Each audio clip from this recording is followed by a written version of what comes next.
Ilang gin na naman ang matutumba. Ilang mister na naman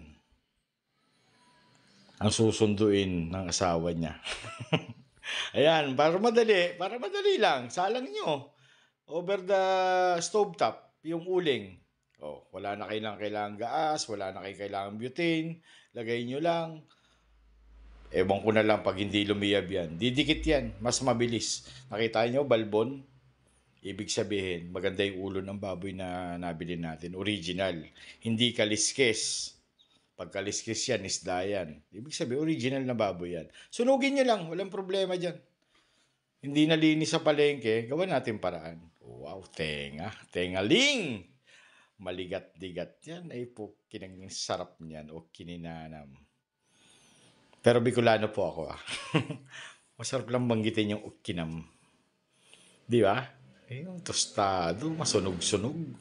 Yan yung smoke flavor. Yung mapait-pait ng konti. Yan, yung mga sunog-sunog tostadong ganyan. Naku pa, kaasarap niyan. Di po, tasa na. Sabi nga sa Kabikulan.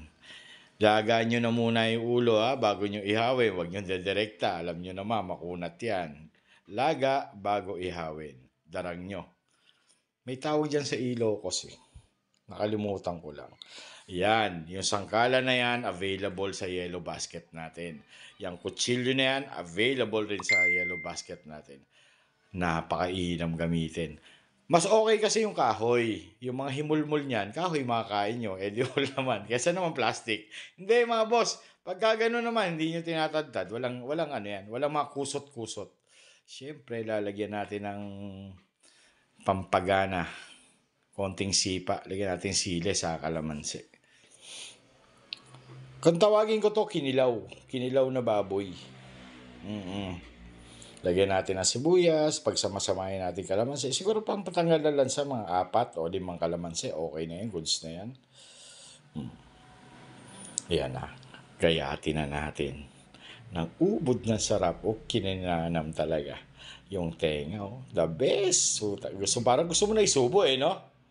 Yan, sarap niyan. Pagsamasamahin nyo na lang. Ilalagay nyo na lang yan sa isang lalagyanan. Ayos na yan, good item na yan. Ano kaya nararamdaman ni BBM pag napapanood niyang puro kurap? Tapos yan sinisisi, no? Siguro pangiwi-ngiwi lang yun pag nanonood siya. Hindi naman siya affected eh, no? Naalala ko lang, wala lang. Tapos magditik tayo ng paminta. Kailangan natin yan. Yan, durugin lang natin. Mas maganda kasi pagka freshly crack. Mas mabango. O, lagay na natin. Tapos ito ang special ingredient dyan. Wala ako sa yellow basket nito eh. Lagyan nyo na asin paminta, okay na yan. Yan, ang sukang Iloco. Yan ang magpapasarap dyan. Ubusin na natin to. Wala ako sa yellow basket niyan eh. Walang komisyon eh. Hindi ko na siya nilagay.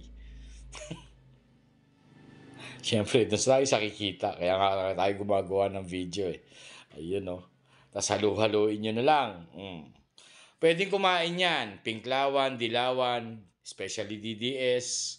Saka yung bangagista. Yung pwede. Loyalista pala, hindi pala bangagista. Pwedeng kumain yan. Walang kulay na pinipili yan. Pwede yan. Good item lahat yan.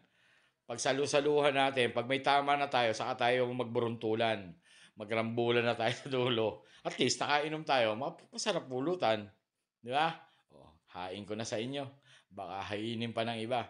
Yan ang mga paborito ng mga district engineer, mga DPWH, mga kontratista. The best yan. Ayan na po. Sino ba naman hindi matatakam? Di ba? Welcome dito Loyalista, bangagista, DDS, Pinklawan, Dilawan, NPA. Ayos na. Maraming salamat po. God bless us all.